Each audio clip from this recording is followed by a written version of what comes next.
Salut à tous, c'est Dorian et bienvenue dans cette nouvelle vidéo dans laquelle on va parler de pas mal de points importants à mes yeux sur la bourse et l'économie. Alors on abordera certains indicateurs de l'état du marché, les catalystes à venir la semaine prochaine.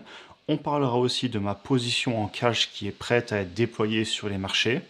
Je vais aussi vous parler du pourcentage à la baisse de mon portefeuille action en toute transparence. Je vais vous partager de combien je suis à la baisse. Et enfin, je ferai un petit rappel important sur ma philosophie par rapport au marché en général. Bref, on a du pain sur la planche, pas de blabla et pas de perte de temps comme d'habitude. On passe directement sur mon écran. Donc tout d'abord, si on regarde le Nasdaq et le S&P 500, on sait et on voit qu'on a eu des journées un petit peu folles mercredi, jeudi et vendredi. Si vous regardez mercredi, on a eu suite au rendez-vous avec la Fed une énorme hausse, je crois, de plus de 5% sur la journée, ou en tout cas, on va regarder, vous voyez, on a eu une variation de pas loin de 5% sur la journée.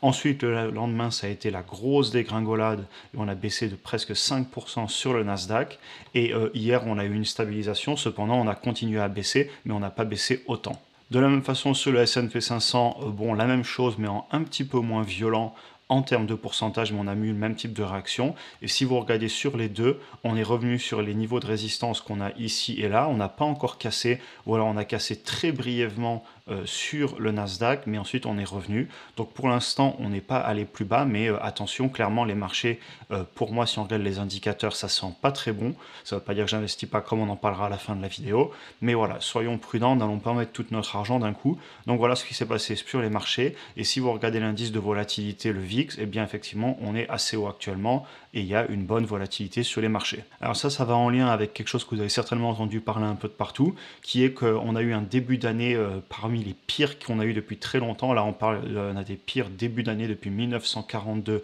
sur les marchés. Donc clairement, il faut bien vous rendre compte qu'historiquement, là, ce qu'on est en train de vivre, c'est assez violent. Moi, j'ai vécu fin 2018 et mars 2020, évidemment. Ça a été plus court et ça a été, entre guillemets, moins tumultueux émotionnellement. C'est juste tombé. Alors que là, honnêtement, les marchés, moi, je les trouve extrêmement difficiles émotionnellement parce que ça monte, ça baisse, ça nous fait des faux rebonds, etc. Et c'est assez dur à encaisser, mais c'est excellent à mon avis. C'est vraiment très bon pour l'expérience et pour se forger une sacrée expérience. Comme ça, on sera prêt dans 10 ans, 20 ans quand ça va recommencer. Alors du coup, en parlant de volatilité sur les marchés, je voulais montrer quelque chose.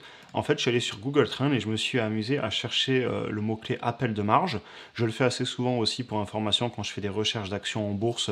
Est-ce que par exemple le gaming est à la hausse ou est-ce que par exemple vous avez des sujets tels que les voitures électriques, vous pouvez chercher le mot-clé Tesla, les voitures d'occasion, etc. Voir s'il y a beaucoup de personnes qui en cherchent. Donc pas mal de points pour, en fait, c'est un très bon outil pour retrouver les tendances du marché. Est-ce que beaucoup de gens recherchent ça sur Google, puisque c'est quand même la première plateforme de recherche au monde.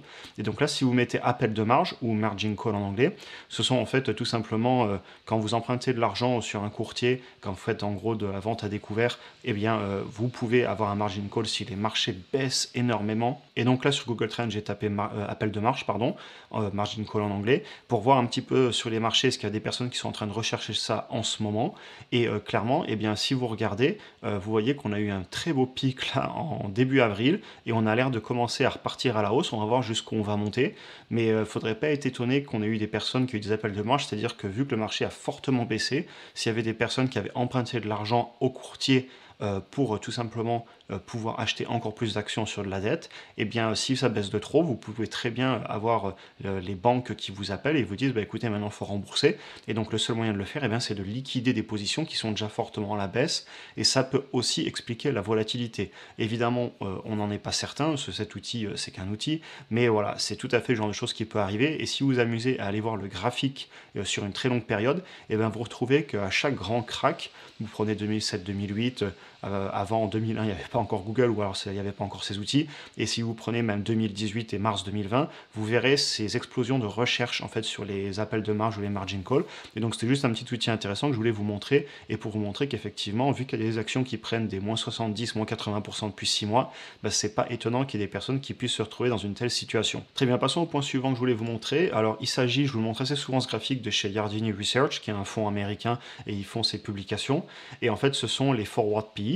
des entreprises selon la taille des entreprises. Et donc, il y a quelques mois, si vous vous rappelez, je vous disais tout le temps qu'on était quand même assez haut, par exemple, sur le S&P 500, qui sont les 500 plus grosses entreprises américaines.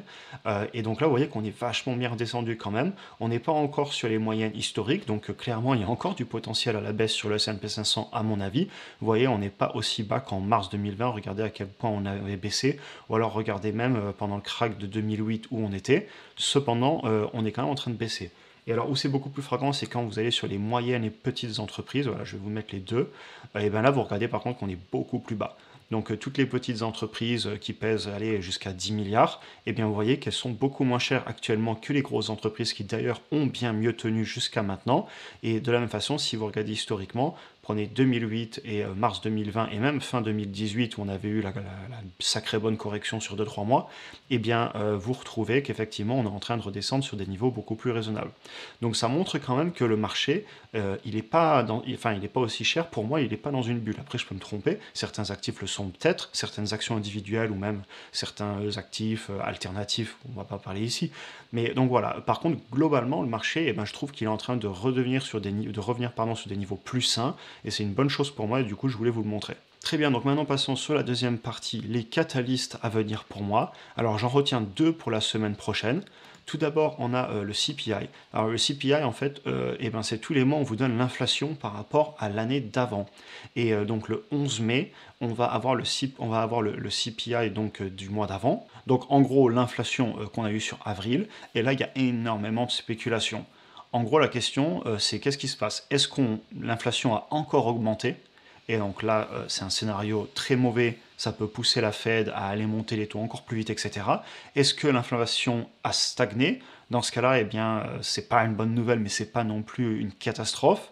Ou est-ce que l'inflation a baissé? Et dans ce cas-là, ça pourrait être pour moi un catalyste super positif sur les marchés. Parce que si l'inflation est en train de baisser, ça veut dire que la Fed va pouvoir, entre guillemets, enfin y aller un petit peu plus doux. Ils vont quand même augmenter les taux certainement, mais ils vont peut-être pas appuyer encore plus sur l'accélérateur. Donc ça, c'est vraiment quelque chose de très important à suivre pour moi le 11 mai.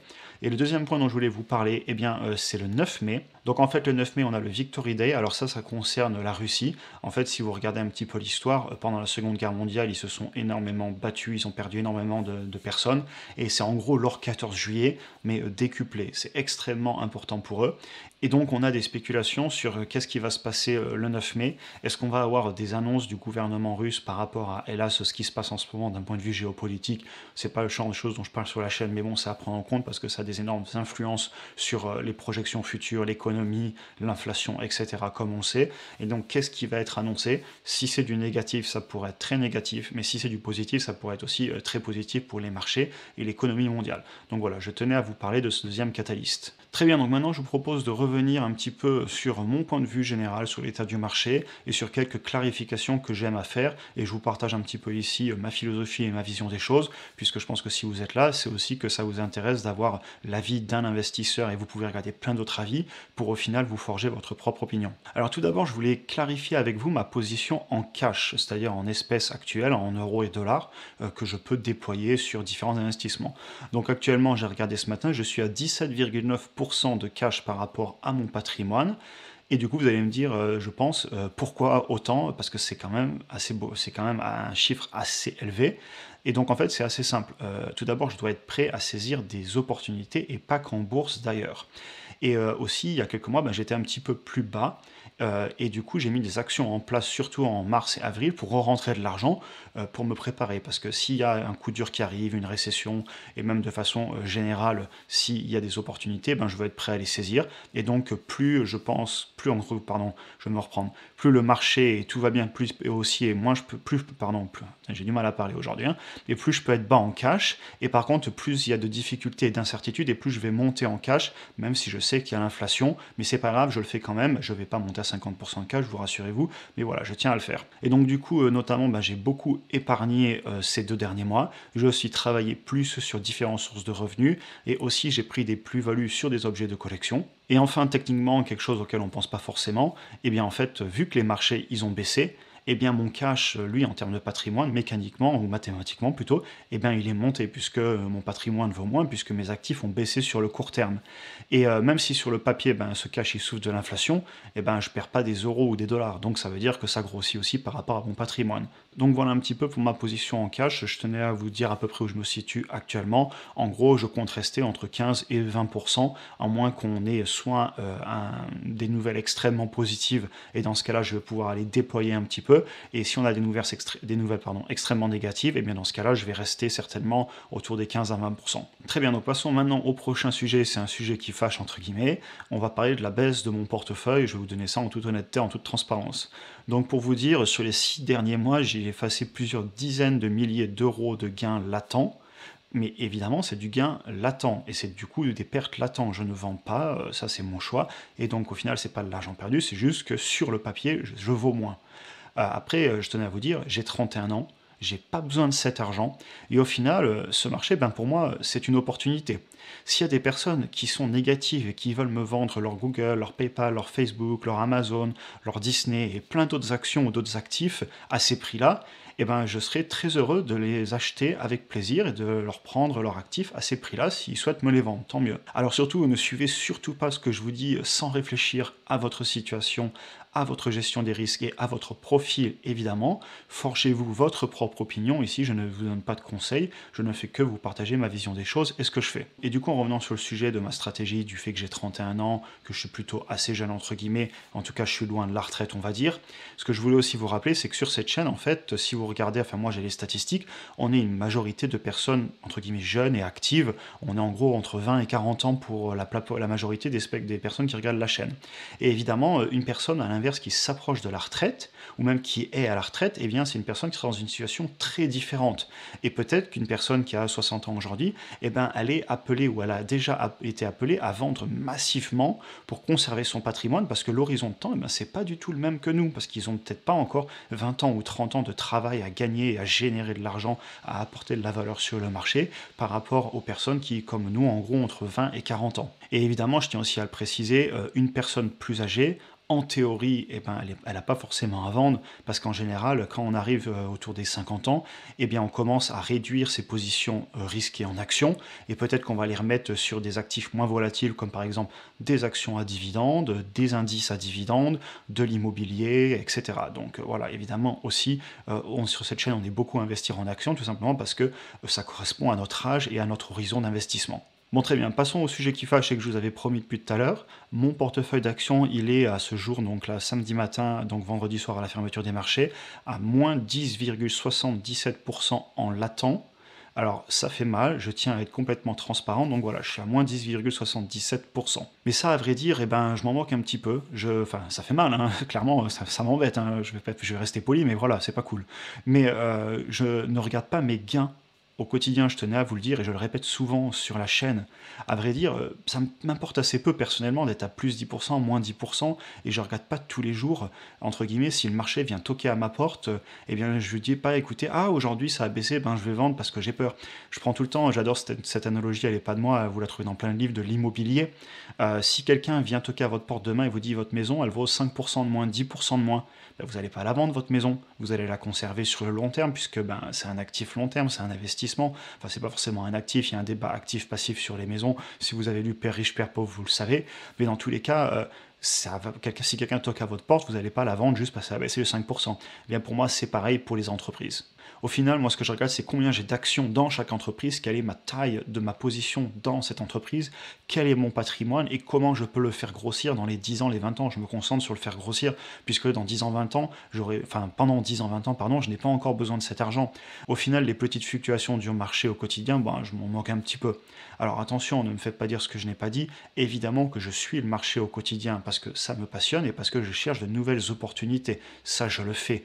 Mais il faut suivre le marché pour moi pour les bonnes raisons et pas pour les mauvaises raisons. Alors en conclusion, je dirais que pour des personnes qui ont moins de 40, 50 ans aujourd'hui et qui comptent continuer à apporter de la valeur au marché pour de nombreuses années et donc à gagner de l'argent, Et pour donc clairement aussi, moi je pense qu'on fait ça tout simplement parce que sinon la vie serait ennuyeuse. Je ne me vois pas ne pas travailler, je ne me vois pas ne pas partager, aider, faire simplement, enfin vivre, hein, tout simplement, travailler, apporter de la valeur, c'est quelque chose qui me passionne. Et je pense que je ne peux pas rester toute la journée sur le canapé, ce serait horrible pour moi.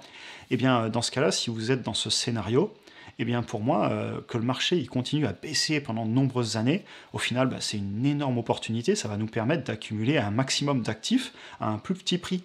À l'inverse, si on avait un scénario du marché qui montait, on serait dans une énorme bulle, et ben je pense que ce ne serait pas un bon scénario pour une personne qui correspond à mon profil, du moins. Alors je sais que c'est totalement contre-intuitif, et évidemment c'est mon point de vue, mais oui, les marchés qui baissent, ça peut être positif selon votre profil, votre âge et votre horizon d'investissement. Ce que je vous dirais aussi dans cette conclusion, c'est essayer de pas trop stresser, de relativiser, détachez-vous de votre portefeuille, surtout si c'est quelque chose qui vous prend aux tripes et que vous commencez à avoir envie de vendre. Attention, je ne vous dis pas de ne pas vendre. Si vous avez une entreprise qui a une bonne raison de vendre, soit vous avez un meilleur endroit à allouer vos fonds, soit tout simplement l'entreprise fondamentalement elle a changé, et bien évidemment vous pouvez vendre. Moi je le ferai évidemment, comme je le dis à chaque fois, je ne vous donne pas de conseils. Si vous voulez tout vendre, allez-y, il n'y a pas de souci, mais en tout cas moi c'est pas ce que je fais. Mais donc voilà, au final, prenez du recul avant de prendre une décision hâtive à mon avis. La bourse, il ne faut pas oublier non plus, et j'adore cette situation pour finir la vidéo, que c'est un outil pour transférer l'argent de la poche des impatients dans la poche des patients. Et au final, écoutez le marché qui tous les jours vous dit toc toc toc, je toque à la porte, monsieur, votre action elle vaut tant de moins. Eh bien, je ne suis pas certain que ce soit une bonne idée d'écouter le marché si l'entreprise, fondamentalement dans le futur, elle a toutes les chances de grandir et du coup d'avoir votre patrimoine qui va monter. Très bien, j'en ai fini avec cette vidéo, j'ai pas mal parlé. Je vous souhaite une bonne journée comme d'habitude et on se voit dans la prochaine vidéo.